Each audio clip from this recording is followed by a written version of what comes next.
किसी जीव की हत्या से बड़ा पाप क्या हो सकता है? कोई अपनी मनोकामना सिद्धि के लिए कह रहा भी मैं इसे मार दूं, मैं सुखी हो जाऊंगा। कैसे हो सकते हो दूसरे को दुख दे के तुम सुखी? इसलिए कभी भी किसी कारण से हम जीव हत्या के सहभागी ना बने, हमें ध्यान रखना चाहिए। और भी बहुत सारे, ये तो एक बड़ी बात हो गई। अब यहाँ बैठा तो मुझे नहीं लगता कोई करता होगा, पर छोटे छोटे रूप में कहीं ना कहीं हम पशुओं की हत्या के कहीं ना कहीं जिम्मेदार होते हैं। जैसे एक बहुत छोटी सी बात ले लीजिए, हर कोई यहाँ बैठा बैठा जो है पॉलिथीन उपयोग करता होगा, प्लास्टिक। अब इनडायरेक्टली तो हम सब कहीं ना कहीं उस हत्या में शामिल है, गौ हत्या में शामिल है।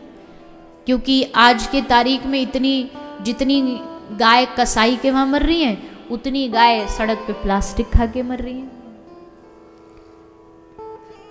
प्लास्टिक जमा होते होते पूरे पेट में जहर भर जाता है।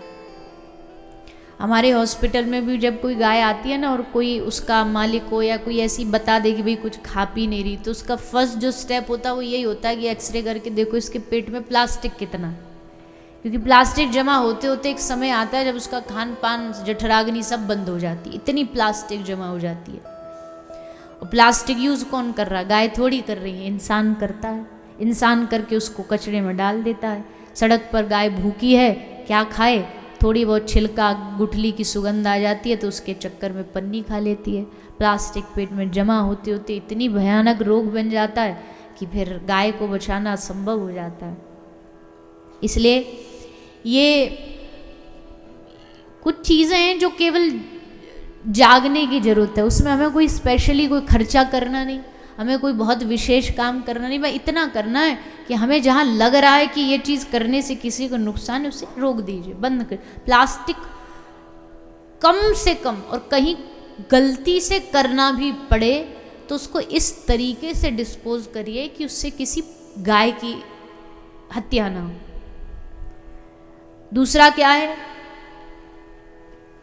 कोई भी व्यक्ति जो ऐसी चीज़ कर रहा है जिससे गौमाता की सेवा नहीं हो रही, जैसे आप दूध पी रहे हैं, आप मिठाइयाँ खा रहे हैं, आप घी खा रहे हैं, तो ये सारी चीज़ें जब आप ये प्रण ले लेंगे कि हमें गाय से जोड़ के इनको करना है, तो देखो गाय की मांग बढ़ेगी। सबसे बड़ी बात, अगर गाय की रक्षा करनी है तो गाय की मांग बढ़ानी है। गाय की मांग कैसे बढ़ेगी? हर चीज़ से। किसानों ने खेती में बैलों को ख़त्म कर दिया, अब बैल किसी काम के नहीं रहे, इसलिए वो यूजलेस हो गए। अब गाय को बछिया हो फिर भी कोई रख लेगा, पर बछड़ा होगा उसको तुरंत निकाल देंगे। सड़क पर अगर हम अपने अनुभव से बात करें तो हमारे अस्पताल में अगर रेशो देखोगे तो गाय तो चंद आती हैं, सबसे ज़्यादा आते बछड़े, क्योंकि वो किसी काम के नहीं, दूध देते नहीं, खेती में उनका उपयोग नहीं, काम उनका होना नहीं, तो छोड़ दिया उनको। गाय भी जब तक दूध देगी तब तक घर रखेंगे, दूध देना बंद करें फिर छोड़ दिया उसको बाहर। लेकिन गाय का केवल दूध का उपयोग नहीं, गाय के हजारों उपयोग है। अरे सबसे बड़ा तो स्वास्थ्य लाभ है। गाय घर में रहती तो उससे पूरे घर का वातावरण शुद्ध रहता है, पूरे घर के जो कीटाणु परमाणु, जो अशुद्ध अपवित्र कीटाणु, सबका नाश होता है। और विज्ञान भी मानती है इस बात को। ऐसा नहीं कि भाई, क्योंकि आजकल के लोग शास्त्र की बात तो कहाँ मानते हैं, हाँ साइंस कह दे, विज्ञान कह दे। हमारा भारत सदा से ही कृषि, ऑर्गेनिक, इन चीज़ों से जुड़ा हुआ था। हम पत्तल में खाने वाले लोग थे, पर आज देखो विदेश के कुछ लोग आए, उन्होंने एक नया झंडा चालू किया, ऑर्गेनिक चीज़, ऑर्गेनिक थाली। जो पत्तल वाली थाली आती है ना, उस पे ऑनलाइन जाके देखो कितनी महंगी महंगी बिकती हैं। हमारे तो सारे पूरे वंश परंपरा में लोग पत्तल की थाली में खाते थे, सारा ऑर्गेनिक ही सिस्टम था। पर पहले तो खुद ही बिगाड़ा और अभी फिर सुधार के उसको नया नाम दे दिया ऑर्गेनिक चीज़। और ऑर्गेनिक चीज़ें, नॉर्मल चीज़ें 50 रुपया की मिलेगी, जैसे उस पर ठप्पा आया ऑर्गेनिक तो 100 की हो जाएगी। पहले चीज़ों को अशुद्ध किया, अब उनको शुद्ध करके फिर उनके पीछे भाग रहे। आएंगे वहीं घूम फिर करके। पर जब तक आएंगे तब तक बहुत सारे रिसोर्सेज ख़त्म हो चुके होंगे। इसलिए पहले ही हमें इस चीज़ों को समझना चाहिए। जिन चीज़ों से हमारे प्रकृति की रक्षा हो, गायों की रक्षा हो, उनका उपयोग करिए।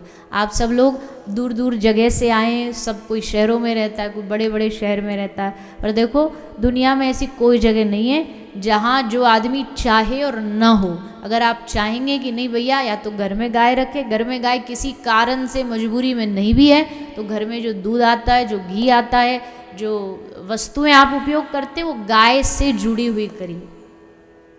गाय से जुड़े हुए पदार्थ का भी उपयोग करिए। हमने पहले तो नहीं किया था, पर अभी आफ्टर कोविड ये थोड़ा थोड़ा गाय से जुड़ी चीज़ें भी बनाना शुरू किया, सामान बनाना शुरू किया। अब लोग तो भैया इसको भी कह देते भाई पैसा कमाने का धंधा बना लेते, पर ये हम तो मानते जिस दिन सचमुच गाय, देखो बुरा नहीं बात को गलत मत लीजिएगा, पर ये मेरा व्यक्तिगत मानना है, जिस दिन सचमुच गाय को जिस लोगों ने धंधा समझा ना, बिजनेस समझा, उस दिन एक भी गाय यहाँ कटना बंद हो जाएगी। सबको लाभ चाहिए। अगर मान लो गाय का सामान बना करके किसी की बढ़िया फैक्ट्री चल रही है, एक तरफ वो आदमी शराब बेच रहा है जो नुकसान दे रही है, पैसा ही तो कमाना है उसको। अगर उसको पैसा कमाना है जिससे उसका लाभ और समाज का भी लाभ होगा, और वो ऐसा काम करने लग जाए तो इसमें बुराई क्या है? समाज को अच्छा ही तो मिल रहा है। क्योंकि अभी एक ही सबसे बड़ी समस्या गाय के साथ कि उसका उपयोग कहाँ है, और जब तक उपयोग नहीं होगा तब तक गाय दर बदर भटकेगी। उपयोग में लाना है। आज धीरे धीरे गौ अर्क बना, गाय की चीज़ें जो उपयोग में आने लगी, धूप बत्ती, अगर इससे कुछ जगह तो कम से कम गाय बचेगी।